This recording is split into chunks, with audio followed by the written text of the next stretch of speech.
because this is tube inside a tube. Okay? Now, let's go back and talk about some fundamentals. Because we talked about boxes. I want to talk about gears. Because everybody says, my God, gears. Gears, my God. When I look at the scroll saws back there, you guys could build these in a minute. Because I have the same 788 scroll saw at home myself. And this is just a simple set of gears that I have.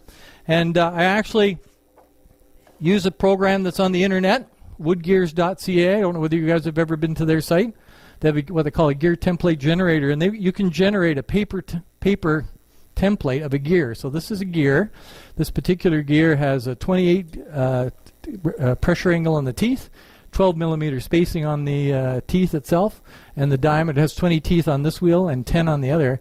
And once you define those things, bang, it sets out a shed of gears. It'll show you how the mesh and how far apart the center should be. So the good news about this is that's a very workable size to cut. In fact, I can cut these smaller. Anybody in this room could cut this gear on that saw. I tend to use a number 1 blade or smaller, maybe a knot. Very seldom would I use a double aught for this blade for this. I would be able to cut about maybe 6 of these, and I change the blade because it starts to get dull after a while. I make these out of plywood, out of birch plywood, multi-layer. Again, because it has a good resistance to warping. One of the tricks in assembling these things is getting them so they're actually square. So when I glue them, I have to be very careful. I hold a little square in here. Make sure it's square, rotate it, make sure it's square, because otherwise when you turn it, it's going like this and it doesn't mesh too well, all right? One of the tricks we'll talk about in assembly, I was saying before, this is actually temporarily glued on here. There's a glue in here that's actually makeup glue. So you all take acting lessons when you're not here wood carving, right? That's right. So when you go there, you're wearing the fake nose to impress everybody, or the rubber that you're wearing the Klingon mask. All those latex masks are put on with a latex glue. If you go to the Halloween shop, you can get latex adhesive that they use on skin. And it's kind of like rubber cement, except it's a little bit tender to you. So actually this has latex adhesive on it, and I put them together with that stuff. Make sure it all works, make sure it's all wonderful. Then I take this off and then I glue it with CA glue. We'll talk about the dangers of doing that. But so you make sure it works good, and I can rip, at the end of the net I'll rip this apart so you can see how easy it is. But you can just roll it off. Like, remember when your kids used to roll rubber cement on your desk and peel it off and throw it around the room? It's just like that. It's just like that. But it doesn't leave a solvent stain in the wood. It's latex, water-based. It doesn't leave any mark on it. It's really good stuff. Okay, it's called, the product I use is called Mehron, M-E-H-R-O-N, but it's just a latex adhesive. I learned that from a guy in England where they actually use that stuff in schools. Like we use the little white paste and the dauber with the pink things. They actually use latex adhesive. When you're cutting gears, again, because everybody thinks it's more difficult than it really is, a gear tooth actually is a rounded surface.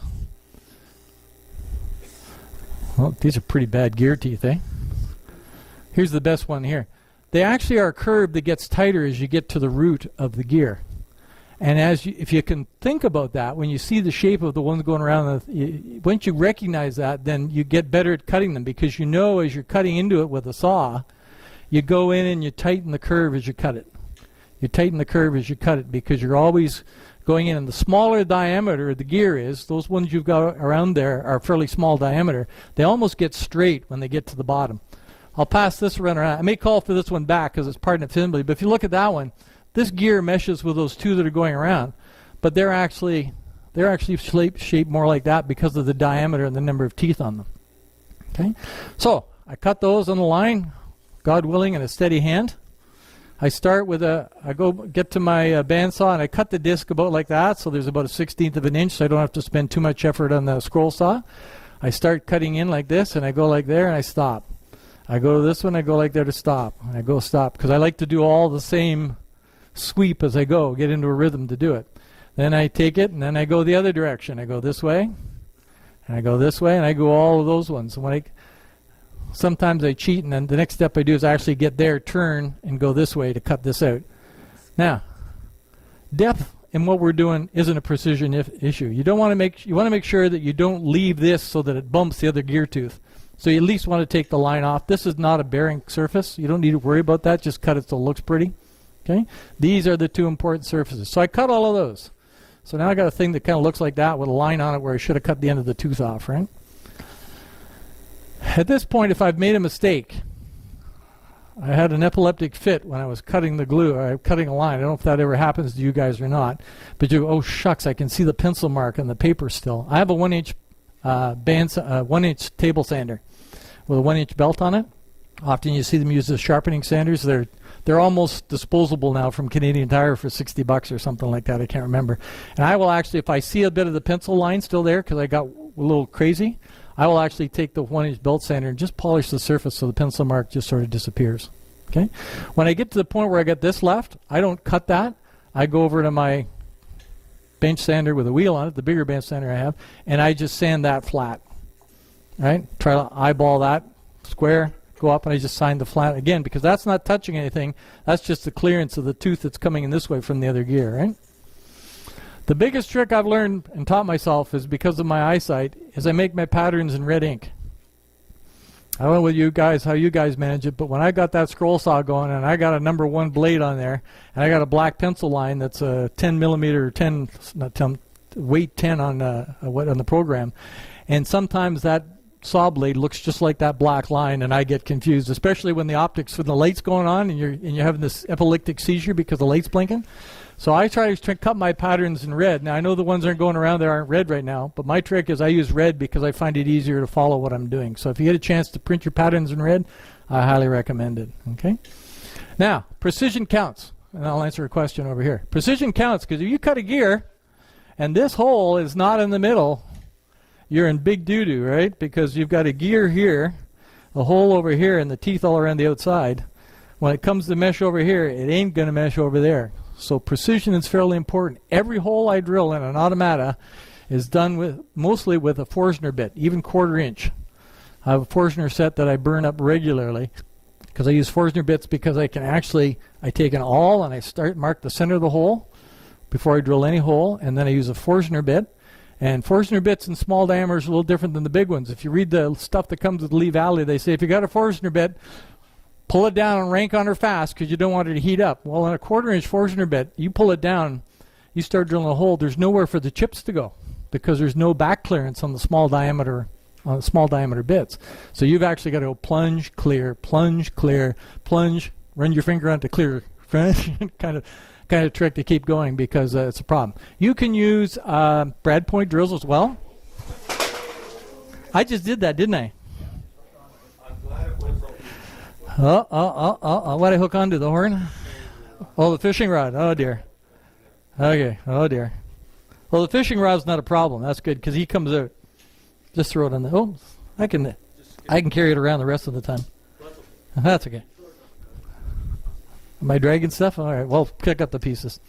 So on the Forstner bit, you've got to leave that clearance. You can use a brad point bit again because it's good to center, but they don't tend to cut as clean a hole. They tend to be more aggressive. So if you want to do something gently, sometimes even at a drill press, a brad point drill will just grab and go, and you don't necessarily want it to do. So I'll do that. You had a question over here before I had the dog and pony show here. Your patterns, how do you stick them on? Oh.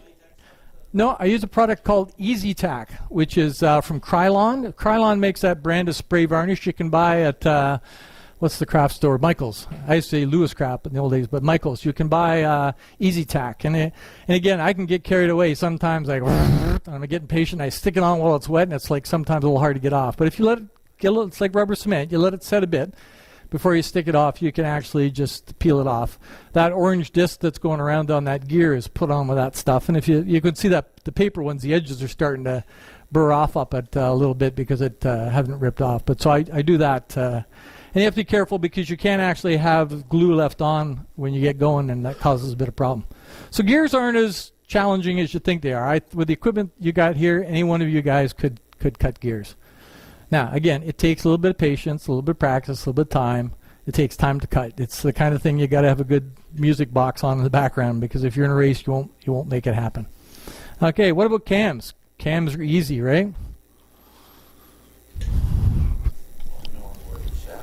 Yeah. So the only part that's difficult about cams, making cams isn't difficult. It's the designing of them that's the pain in the butt, right? Because if you want something to go up and down, and you've just got a circle like that. If you put the shaft hole in the middle, well, the distance is going to go up and down as the difference between that distance and that distance, right? If this is 3/4 inch and this is 1/4 inch, guess what? Whatever's riding on the top of here is going to go up and down 1/2 inch. But it's only going to do it once every revolution, not revelation. It's going to do it once every revolution. So I make all my cams again out of plywood because again I don't want them to bend. They're all in the Baltic birch plywood, and I'll send some around here again. Just that they're some odd shapes. Everybody can see they actually saw a cam. Here's one with paper on it. The one with paper on. I'll show is that's how I do my templates. I take a circle on my CAD system and I draw 10-degree increments or 5-degree increments, and I'll talk about planning the piece and then deciding where it should be as it goes around the circle. Okay, because cams are what tell the story in the automata, right?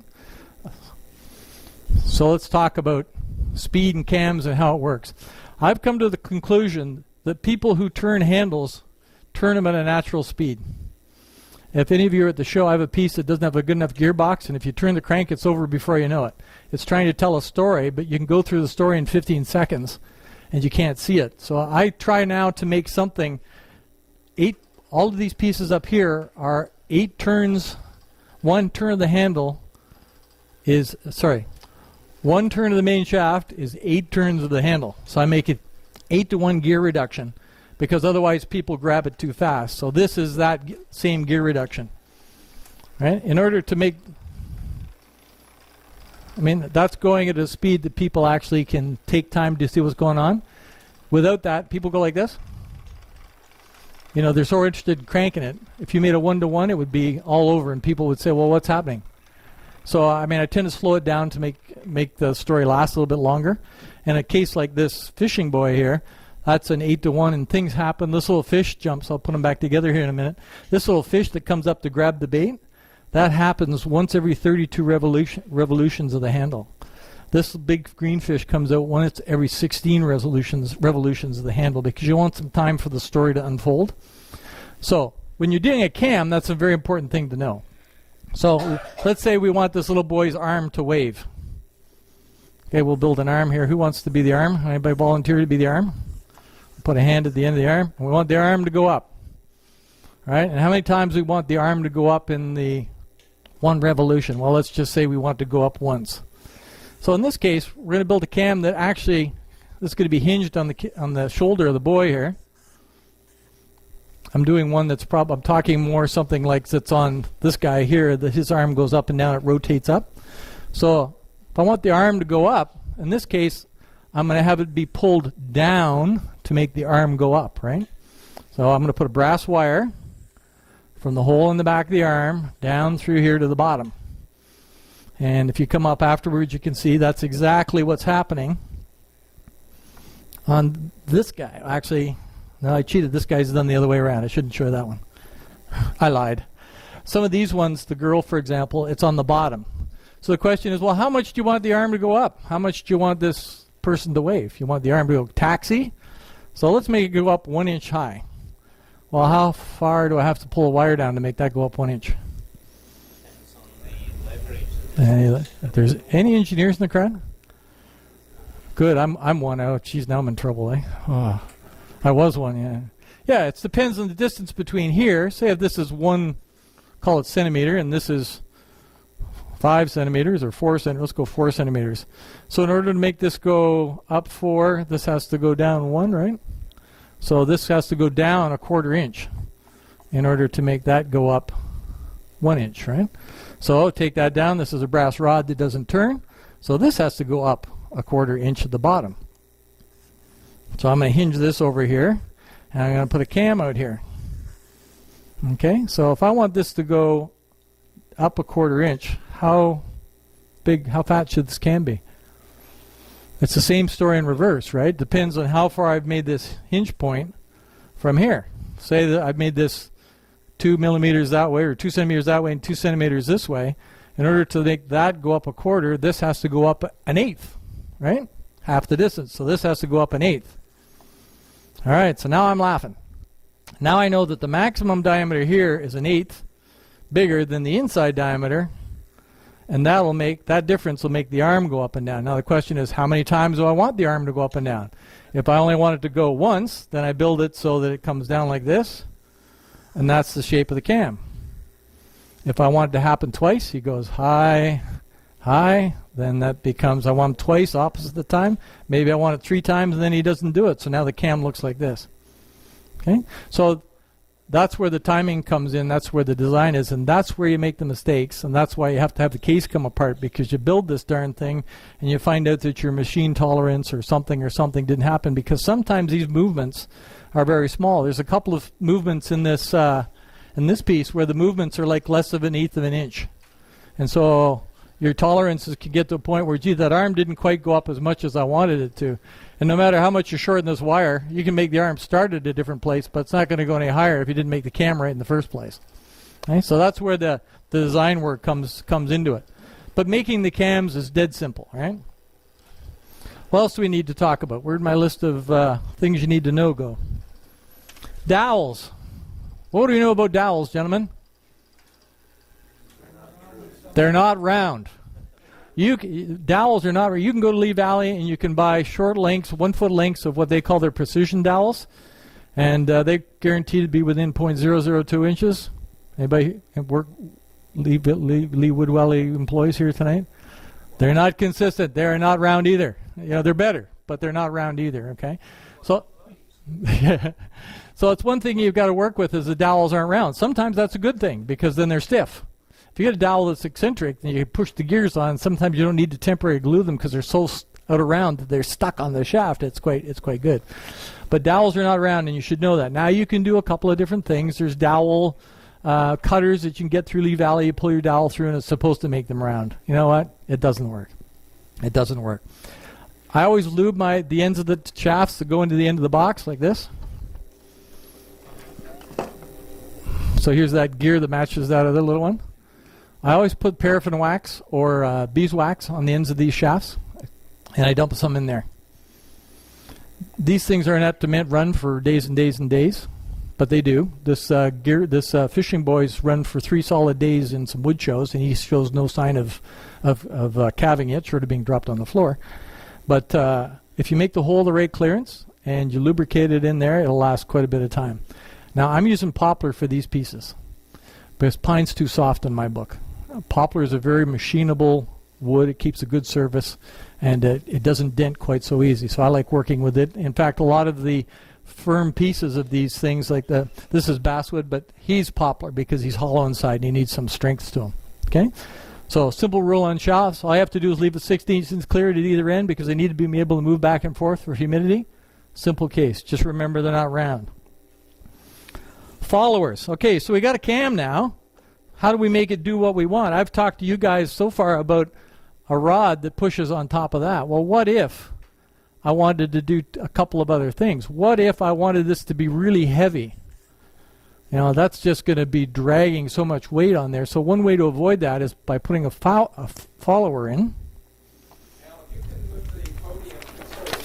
Flip chart? Am I to your range? Okay. Okay, so I got a cam now.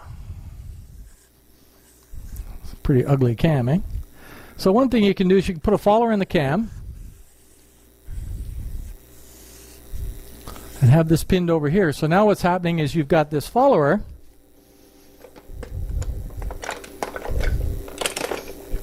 You guys took all my cams, so I'm just going to use another wheel I have here.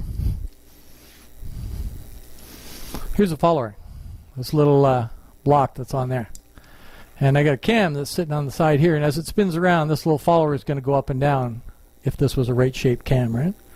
So what that does is it takes away that issue about the pole bending, because now this is just riding on top of the cam. It's acting as a conduit. So now the push rod that's sitting up here doesn't see the side-to-side stresses if it happens to come to a very pointed part of this cam, right? So that's one way you can reduce the load. Now, if there's something very heavy, remember I said I was going to lift a ton up here? Well, now there's a bit of a problem because this is a wood against wood component, And unless I go out and buy Circumvitale or whatever that crazy wood is with all the natural oils in it, that can be a problem sometimes. So what I can do is I can actually put a